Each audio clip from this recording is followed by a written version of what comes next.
Merhaba sevgili hanımlar, örgülü eller YouTube kanalıma hoş geldiniz.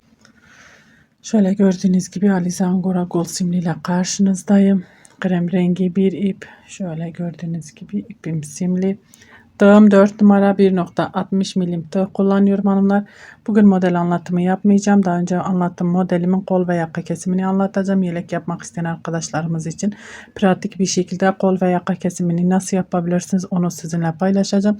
Eğer siz bu videomu izlemediyseniz modelimin kurulumunu, detaylı anlatımı, örmesini, linkini bu videomun açıklama kısmına bırakacağım. Oradan tıklayarak izleyebilirsiniz.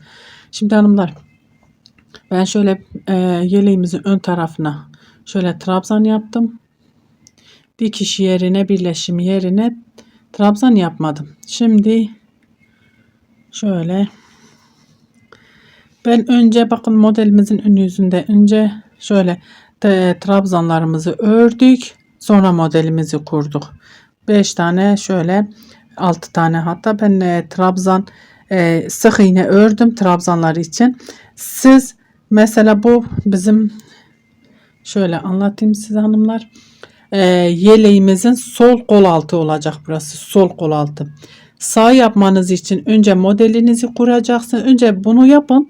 Önünüze önce trabzanlarınızı belirleyin. O tarafı yapın. Sonra diğer tarafı yaparsanız sizin için daha kolay olacak. Çünkü sayılar artık belirlemiş olacaksınız. Ona göre ayarlayacaksınız. Burada modelinizi kuracaksınız ve sık iğnelerinizi burada örüp şu trabzanları bu tarafa öreceksiniz. Bu sefer sağ kol altı tarafı olacak. Bu da yeleğimizin önü olacak. Sağ tarafımız olacak. Şöyle 1, 2, 3, 4, 5 zincir çekip dönüyorum. İpimi doluyorum. 1, 2, 3. Burada hanımlar ben şöyle bunun için örüyorum. Size bakın şu pırpırları yapmayacağım. Burası kol altı oyuntusu olacak. Onun için önce şu sıramı öreceğim. Bir zincir çekip şöyle bir zincir, bir trabzan, bir zincir, bir trabzan, bu şekilde pırpır yapmayacağım ki hanımlar. Niçin? Çünkü biz dönüşte buraya trabzan öreceğiz. 1, 2, 3, 4, 5 ipimi doluyorum. 1, 2, 3.'ye batıyorum. Bakın arada zincir çekmemiz, burası boş kaldığı için bir zincir, hemen yanındakine batıyorum. Bir trabzan, bir zincir, bir trabzan tepesine, şu iki modelimizin tepesine pırpır yapmayacağız.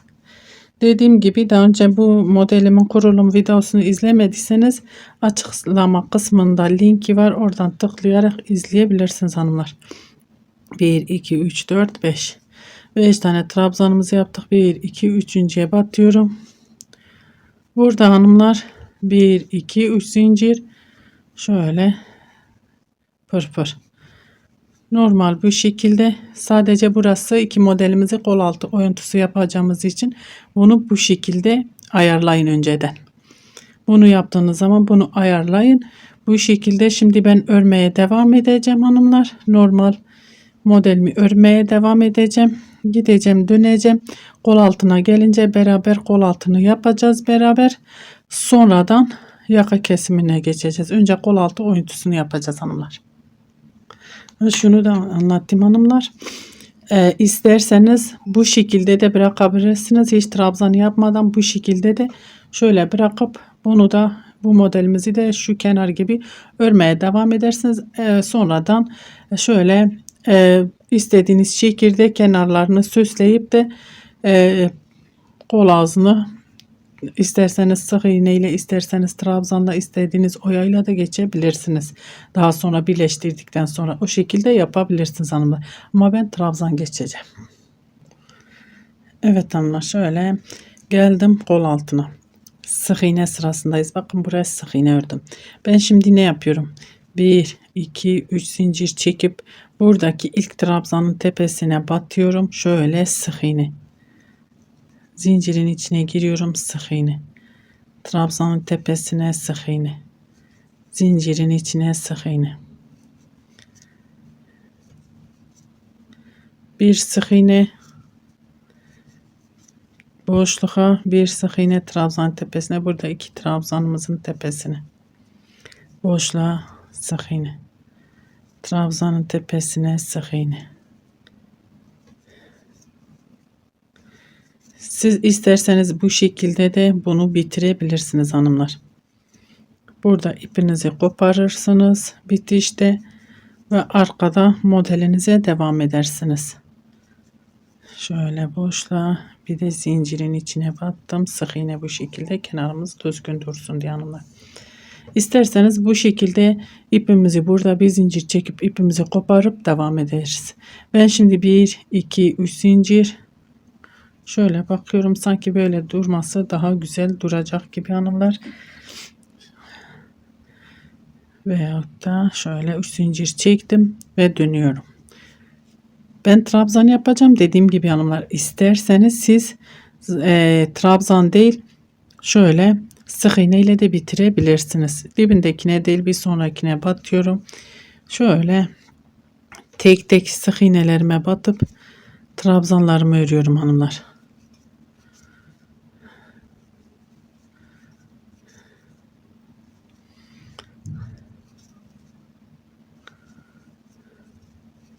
Bu modelde bele denk geldi. Diğer modellerde zaten şöyle buradan başlayıp geldiğimizde burada ipimizi koparıp devam edebiliyoruz.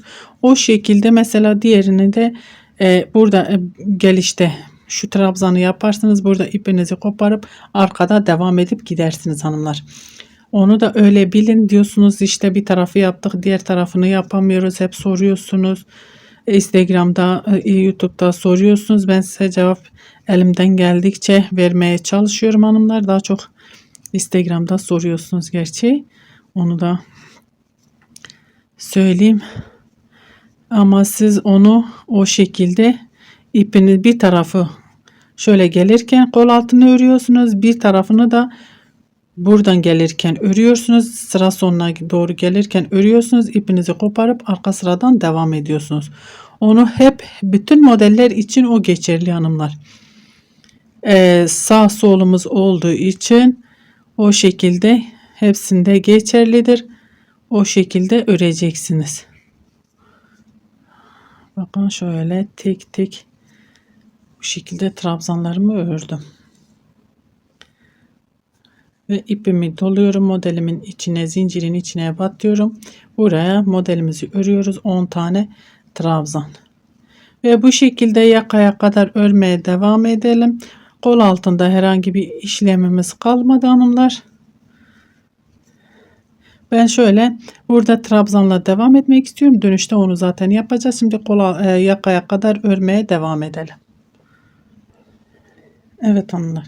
Şimdi yaka kısmına geldim. Bakın burada 10'er tane trabzanımız var. Burada ne yaptım? 1, 2, 3, 4, 5 tane trabzan ördüm.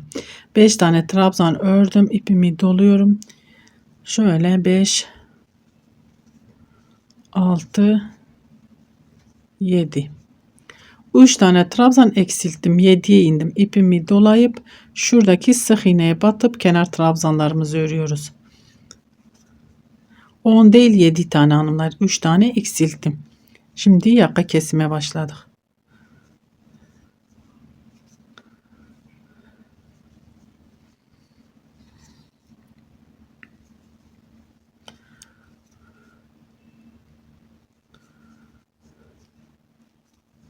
Trabzanlarımı ördüm. Zincirlerimi çekip dönüyorum. Dibindekine değil bir sonrakine batıyorum. Şöyle trabzanlarımı örüyorum.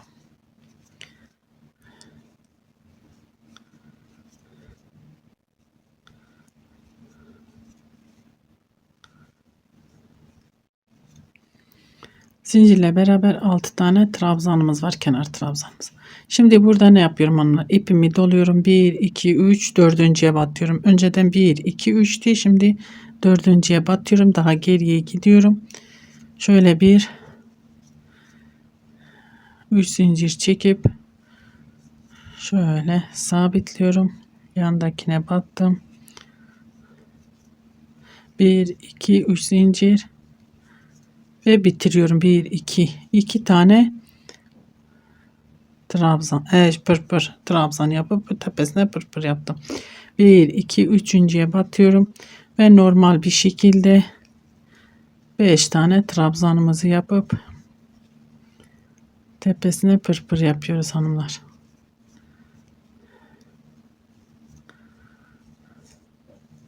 Burada bu şekilde örmeye devam ediyoruz. Şimdi burada 1 2 3 4 5 o şekilde buraya kadar örmeye devam edelim. Evet hanımlar, geldik kol altına. Bakın modelimin tepesine 1 2 3 4 5 tane pırpırımı yaptım. İpimi doluyorum. Buradaki trabzanın içine şöyle batıyorum. 1 2 3 4 5 5 tane trabzanımı yaptım. Bir zincir çekip dönüyorum. Sık iğne sırasındayız. Burada herhangi bir işlemimiz yok artık. Bu bizim kol altı oyuntumuz olmuş oldu hanımlar. Bakın modelimizin ön yüzünde zaten şöyle şunu baza alıyorum ben. Her zaman da en alttaki sırayı baza alıyorum. Bakın ön yüzü burası olmuş oluyor. Şu sıra zaten düz sıra olduğu için ve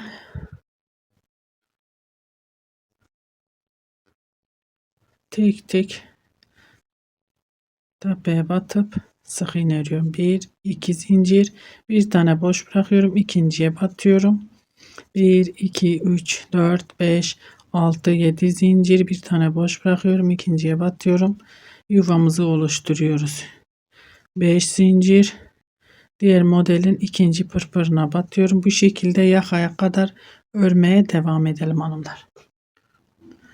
Evet hanımlar, geldim yaka kısmına. Şöyle 7 tane zincirimi çektim. Buraya sabitledim. Yuvamı yaptım bu model. 1 2 3 zincir çekiyorum. 1 2 atlıyorum. Üçüncüye batıyorum. Şöyle sık iğne. Yakadayız ya hanımlar. Ve şöyle kenara batıyorum. Trabzan tepesine sık iğne örüyorum. Böylece bir modelimiz bitmiş oluyor. Şöyle zincirimize batıyoruz. 1 2 3 4 zincir çekiyorum. Kesimde olunca bazen 4 zincir çekmek gerekiyor hanımlar. Model daha yüksek kalırsa yaka daha alçak kalıyor. Güzel durmuyor. Yaka trabzanları. Onun için bazen 4 zincir çekmek gerekebiliyor bazı modeller için. Onu siz elinizde bakarsınız. Eğer alçak kalıyorsa 4 zincir çekersiniz. 6 tane trabzanımızı yaptık zincirle beraber.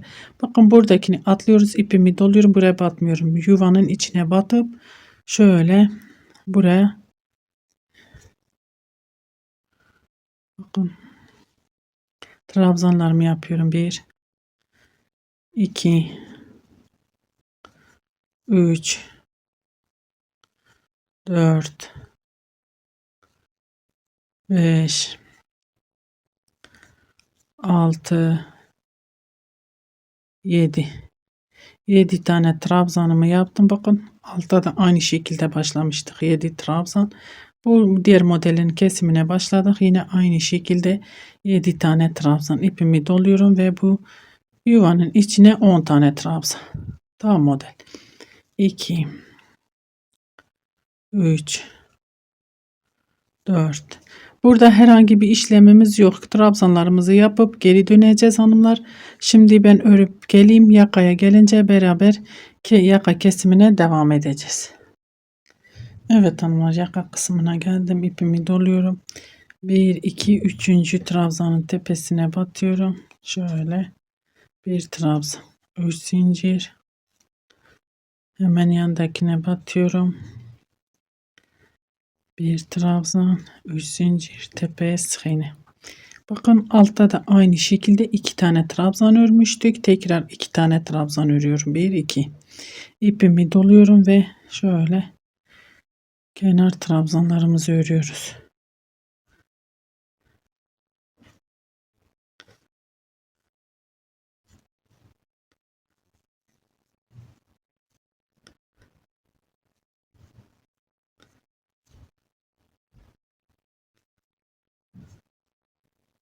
Birinci modelimizin kesimini nasıl yaptıysak aynı şekilde kendini tekrarlıyor.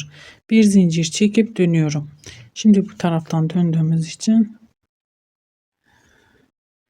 önce sık iğnelerimizi örüyoruz.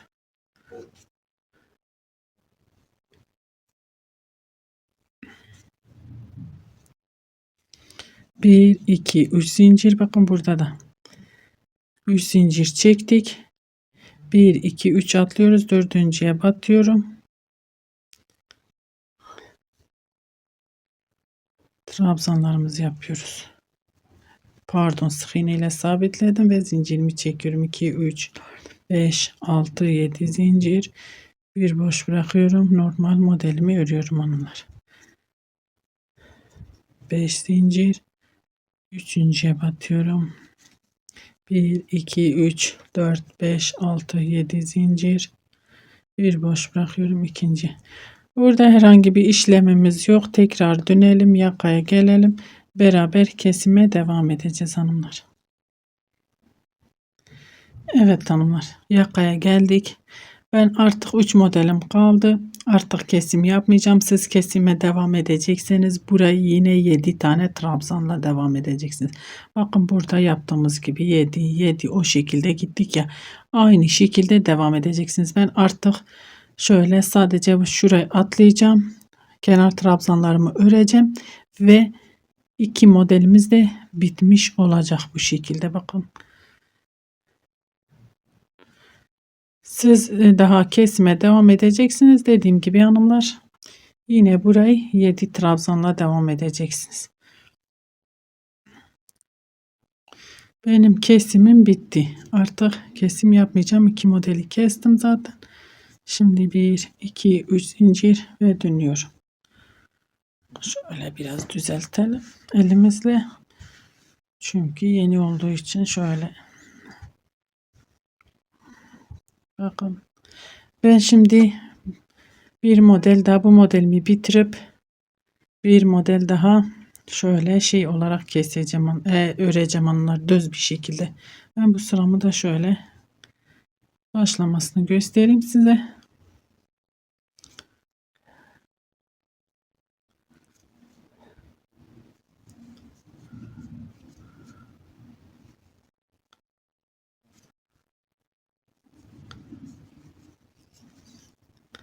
İpimi doluyorum. 1, 2, 3.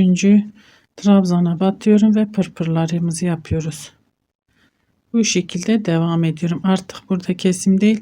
Ben bir model daha öreceğim hanımlar. Kesim olmadan o şekil daha bir yakamızın güzelliği ortaya çıkmış oluyor düz ördüğümüz zaman. Kesim bittikten sonra. Şimdi herhangi bir kesimimiz kalmadı. Ben bir düz bir şekilde bir model daha öreceğim ve geleceğim hanımlar. Evet hanımlar, şöyle düz bir şekilde de ördüm. Bakın. Gördüğünüz gibi yakamız ortaya çıkmış oluyor daha güzel.